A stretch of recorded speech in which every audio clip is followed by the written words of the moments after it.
Good afternoon, everybody. Welcome to another live session where we're going to be editing a nice wildlife shot, actually, which we haven't done for a while. So the purpose of that really is to use a few different techniques dealing with some noise and sharpening on a few different layers. So let's have a look at what we're going to be playing with, which is you can see the sequence of shots here, thanks to Kevin Treadwell. He works at the Flash Centre London for supplying these. So we've got this little handsome guy which we can play around and edit with today.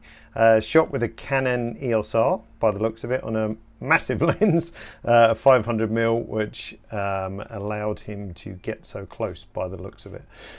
So the one that I think I had picked out for editing was this guy. I mean, any of these we can use like the same similar techniques, but this one I thought was a nice shot. This was the final result which I ended up with earlier. Let's just make our layers palette a bit bigger so we can see what's going on, just to separate the kingfisher from the background and play around with kind of those two things as separate elements as well. So let's go to one which is not edited. Let's just hide the browser. I might just move me over down there because otherwise I could be hiding part of the show. So I'll make sure I'm not blocking anything as we move on. All right, so first of all, I'm going to choose the crop tool and just crop in a little bit tighter. We've got plenty of detail to work with. So let's go for that. Don't forget to shout out any of your questions that you might have as well, and I'll happily answer those. So the first thing to do before we kind of dig into the layers is that I'm just going to do a couple of minor tweaks. Now, exposure is pretty good. The histogram is kind of going to give us a slightly unrealistic result because of the heavy dominance of a certain color in the photo. So I'm kind of ignoring the fact that our blue channel's whacked all over there. I think the white balance is pretty good, but I might just lift the brightness a little bit, which is going to bump up the midtones and just add in a little bit of extra contrast. But I don't want to go too far because we're going to sort of divide it up into layers. So the first thing I want to do is kind of isolate the kingfisher from the background, because the goal really will be is to optimize the sharpness on him. You can see it's already bitingly sharp, but we can make that a little bit better. And also we can reduce some of the noise in the background as well. Now it's pretty clean, it's only ISO 400, but if we're being super pedantic and let's go to 400% or 300%, you can see we've got a little bit of background noise creeping in, which we can totally get rid of, but we don't want to affect the great sharpness which is on the subject itself. So first things first, let us cut this guy out. Now there's a couple of things we could do. So first of all, I'm going to make a new layer and let's call this the King F. And we're going to grab a brush and we could do a couple of things. Now we do have some auto masking capability, but I tried it earlier and it just wasn't consistent enough because of some of the tones matching the background. So it was kind of quite fiddly to do it with the auto mask. So what I'm going to do instead is quickly kind of just do a rough mask around this guy, and then we can use the refine mask feature just to do a pretty nice job, if I'm honest. So we do this relatively quick. Right click to get the brush settings and make this a relatively hard brush and maximum flow. And I'm just going to stick to the inside, so just kind of around just the inside. We're going to come back to his beak in a second and just kind of roughly go around the edge. Spacebar to scroll, a little bit of the tree stump. Could argue we don't need to isolate this, but we're just going to do it around the edge and then up the side of the body, not being especially careful, as you can see, and then make my brush a bit smaller just to go down the edge of the beak like so. Now if you've made a kind of a little mistake like I have, you can switch to the eraser, make this a bit smaller, and then I'm just going to erase a little bit. And again, we're going to refine this so it doesn't have to be super accurate. We're just giving Capture One something to work with. Back to the brush, And I just want to come a little bit tighter to the head there. Okay, so I've kind of gone around the edge. Ooh, really missed it there, didn't I? Oh no, that's fine. It's just the difference in colour on the feathers. Thought I'd made a mistake. So now, just to save a bit of time, I want to fill this mask in. So we can right click and say fill mask, and that'll fill in the middle. And that's just given us kind of a rough little edge around here. Oh, there was a bit more tree stump. My mistake. Let's just, or twig, tree stump, whatever we want to call it. Okay, so now if we zoom back out, we've got just a pretty rough mask around him, but that's not good enough to do the job I want. And when we start playing around with exposure and so on, it's going to be too obvious because it's not particularly nice, clean mask. Now, to see the effect of the refine mask, we're going to turn on over here grayscale mask, which is Option M or Control M on your keyboard, or Alt M, sorry, if you're on a PC. So if we turn that on, you can see my wonderful mask that we've done.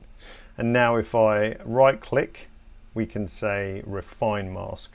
So what refine mask will do is just kind of stick to the edges or wrap its way around the edges a little bit better. So let's turn on refine mask, and we have a sliding scale, and you can see straight away at 90 how much it's improved. There's a little bit of fluffiness around the outside, but that's not really going to affect us when we come to edit, I don't think, or at least I hope it doesn't. So if we bring the radius down to 0, that's how we started. If we bring the radius up to the edge, you can see how much it refines. Now that's too much because it's interfering with the feathers. I've got too much haloing going on. So I think something around probably here is pretty good. So let's say apply. Now I can always go back and edit that if I need to, but I don't think I will. So question from Gaz, can I make the selection in Photoshop and then return to Capture One? You can't, but see how it goes, because I don't think we really need to be super accurate, because sometimes if you're that accurate, it's going to be really obvious. So with the edits we're going to do, I'm pretty confident, fingers crossed, it's going to work out nicely. All right, so now if we press M on our mask, we can see it there. Before we go to edit, I want to do the opposite of this and get the background. Now, as we already had our little kingfisher highlighted, it's easy to make the background, because we can make another layer, and we call this background only. And you might be able to guess what is going to happen. If we right click, we can say copy the mask from the kingfisher. So now I've got two the same, so it's exactly the same. And then all we need to do is right click once more and say invert mask. Now if this is something you're doing a lot, then you can set shortcuts for this. So like adding a mask, clearing a mask, inverting, filling, refine, all of that can be on a shortcut. For me, of course, I would do that if I wasn't showing you guys, but it would be hopeless for you to try and follow if everything was on shortcut. So let's say, whoops, that's not what I wanted to do. I wanted to say invert mask. So now I've got the background like so. So we've kind of separated these two out, and as one is the inverse of another, then they match really nicely. So when we're playing around with the adjustments, then it should work pretty good. Okay, so first of all, kingfisher, what we're going to do with this little guy. If I just bring the exposure, you can see how it's just pretty much affected around him. Now his exposure is fine, so I don't really need to play around with that much. I might lift the brightness just a tiny bit. We're going to deal with this kind of darker area separately. And then I want to zoom into 100% so you can see what's going on. I'll add some clarity, which is a nice mid-tone adjustment, but I don't want to add that on the background. I want that to remain nice and soft. And we'll add some structure, which is great for wildlife photography. I'll zoom in closer so you can see, because what structure does is just help to define edges. Now we've got all these really crisp edges on the feathers. So if we reset structure, I'll bring it up to a kind of over the top amount so you can see what's happening. So that's structure at 100, which is obviously too much, but you can see what's happening. It's improving that edge definition. So I want to go to sort of somewhere around, let's just go back to 100. just to crisp up the feathers a little bit, something like that, which looks good. So if we turn our layer off, that's before and after. So just a little bit brighter, bit of clarity, bit of structure as well. Now I don't know if the feather's too bright there. We could try bringing the highlights down a little bit and maybe the whites as well. So that's pretty nice. Now if we go to our background layer, I want him to stand off the background a bit more. So we could go two different ways. I think I'm going to bring the brightness down just a bit. Now you can see where that is just affecting. Now I don't want it to be super dark, but just a little bit richer, like so. So I think that's enough just to complement it, and maybe we can get away with a bit of vignetting, just a basic vignette too. Great. So even though we just did the one mask, it's easy to kind of separate it out into both of those. Now the two final things that I want to do is just brighten up this a bit. He's actually got a catch light in his eye, which is pretty amazing. I asked Kevin if he'd lit this with flash, but it's all natural. But it's just kind of sitting in shadow here a little bit, so I wouldn't mind just opening that up a tiny bit more. So I'm going to make a new filled layer, and we're going to call this Lighten. And the reason that it's filled is because I want to dial in the adjustment first. Now I'm going to use a curve because I want it to be very specific to this tonal range here. So it's just kind of around his eye or her eye, and then around this bit just where the wings folded in. So I'm going to switch to Luma Curve because a Luma Curve is just going to change the intensity or the luminosity, but it's not going to mess around with the colors, which are kind of pretty nice and locked in as they are. So this is the area that I want to brighten a bit, or this tonal range, and you'll see as I put the cursor just by the eye or to the right, it's pretty much this hump here in the tonal range. So I'm going to lift this up and then just set a point here so it doesn't make like the highlights too bright. So when I brush this back in, even if I'm clumsy with my brush and kind of go over this area, it's not going to affect that. So it's really just a targeted little bump in that kind of lower 3/4 tones.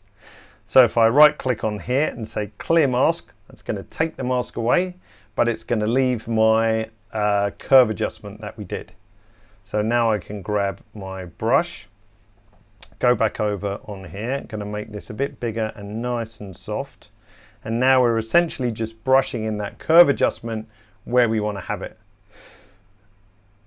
To make that a nice slow build up, then we're going to bring the flow down because that's going to allow me to build up the adjustment. So I can be more aggressive in some places and not so aggressive in others.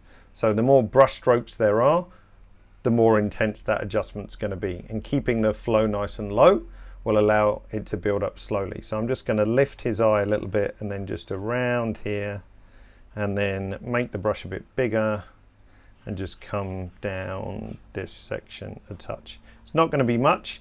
Now it doesn't matter if I brush over this bit because the adjustment is not going to even target those areas.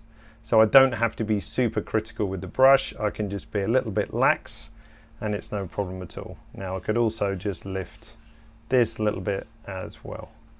So now you might think, well, nothing's happened in the photo, but if we turn the lighten layer off, then you can see before and after. So it's just a tiny bit. Just do a little bit more on the eye. Don't know if we can see anything else going on in there, but if we turn the lighten layer off and after, like so, just so we can see a bit more of that. Cool. Now, as I mentioned, it's kind of hard to see on the webinar transmission that if you want to optimize our noise and sharpening, which we quite often want to do in wildlife shots, especially if we're doing bird photography against the sky. Often the blue channel can get a bit noisy before the other channels, so you don't want to sharpen up noise. So if we zoom in, and I'm going to go to 200%, we're going to go back to our background layer, and we're going to change to look at the details tab, which has our sharpening, noise reduction, and so on. I'm going to dial down the sharpening to 0. So now the whole shot doesn't have any sharpening on it whatsoever. Now I'm going to go back to the Kingfisher, and we're going to put the sharpening on that we want, and the default for the Canon R is around 180 odd, something like that. So I'm going to just dial that back up. So now we're only sharpening on this layer, not the background. Now if I go to background only, just to remind you that's just marked in red, we can bump up our noise reduction on that. So if this was a blue sky, same kind of principle. So I'm going to bring up the noise reduction on that quite aggressively. Now as this area is all sort of out of focus, I'm not really bothered about pushing this up to the max because I'm not going to lose any details. And what it means is if we go to 400%, all of this is going to be totally noise free. So if I was to print this, I'd have a lovely creamy smooth background, no noise, no sharpening artifacts, nothing at all. And we didn't put on the background, if you remember, on the background layer, there's no clarity, no structure. Everything in that respect is limited to this guy. So by doing those few little tricks with the sharpening and noise reduction, then we can kind of optimize it across the board. Let's go back to a sensible zoom level. So now Kingfisher looks great, nice and sharp, jumping off the background, optimized for sharpening, structure, clarity, all those things, but with no adverse effect around here, just above me, where we could bring out that extra grain and so on. Now this is only ISO 400, but if you did have to shoot at a higher ISO, then you could probably push it a bit more, knowing that you could clean up the background if needed. Jeremy was asking, what's the hardness of the brush doing? So that's really, if we just go back to the brush again, so those two circles, it's really describing the fall off of the brush. So the center circle is where the brush is at 100%, and then by the time you've reached the outer circle, that's where it's faded to 0. So it's just to kind of give you that imaginary brush. So if you imagine you were using a very soft brush with big bristles as opposed to a really hard defined brush, so similar kind of thing. Yes, I saw Prasad said you could also do clarity, you could do negative clarity on the background. So if we go back to our background only and then push the clarity down to negative, then it would also soften it up. But because of the way our mask is, so you can see the effect on the background, but I'd want just a slightly better mask because we'd end up getting a bit of a halo around it. But for this exercise, even though if we go back to our Kingfisher option M, you can see that's what our mask looks like. It's perfectly acceptable and works really nicely for the edits that we've done as well. If we turn on before and after view, so we can wipe over this guy, let's just zoom in a bit closer. So before on the left and after on the right. So just a bit more contrasty, bit more contrast around here, sharpening clarity, noise optimized for the background and so on. Easy peasy. Any of you can manage that, I'm sure. Really all the hard work and heavy lifting was done by the refined mask. My rather sort of sloppily drawn mask around the Kingfisher itself was rescued by that refined mask feature. Now if he was sat on a slightly better, more defined background, then I probably would have auto masked it and done refined mask over the top just to make that mask a little bit better. But in this case, it really didn't matter at all. Cool. Yes, Tony, you might have missed that. But yeah, to smooth the background further, we could reduce clarity as we saw, but I think it would just require perhaps a little bit of mask cleanup as well. But it's pretty much fairly out of focus as it is. Something that we could do, I didn't try this, so I might be heading for disaster here, but we're on our background only layer. If we use the skin tone tool, if we pick, let's just pick around here, and kind of open this right up and then pull the hue across, we can even off the background to some extent. So now if we pull lightness across, then it will actually even off the light fall off as well. So you see by pulling, oh, wrong slider, sorry, on the uniformity. So before and after, because essentially we're just pulling the luminosity down to the picked point. So even though this is designed for skin tone, there's nothing to stop us using it for that particular area as well. So if you want to even off the density a bit, then we could do that on the background as well. So there we go. Another little option that you could play with too. Great. Well, thanks for joining us again today for this little quick speed edit. We're back live again next Thursday. So that's with a guest, Phil Penman, a street photographer. So we're going to run through some edits with him. He's a great guy. So check it out on the Learning Hub, learn.capture1.com. And you can sign up for that webinar and a portrait one that we've got coming up as well. And don't forget, currently at the moment, we've got a deal running, take 25 off, which gives you 25% discount on Capture One products as well. So take 25 off. So if you're not a Capture One user, then now's a good time to bite as well. Great. So thanks for joining us again today. Hope to see you all again in the future and enjoy the rest of your Thursdays. See you all soon. Take care. Bye now.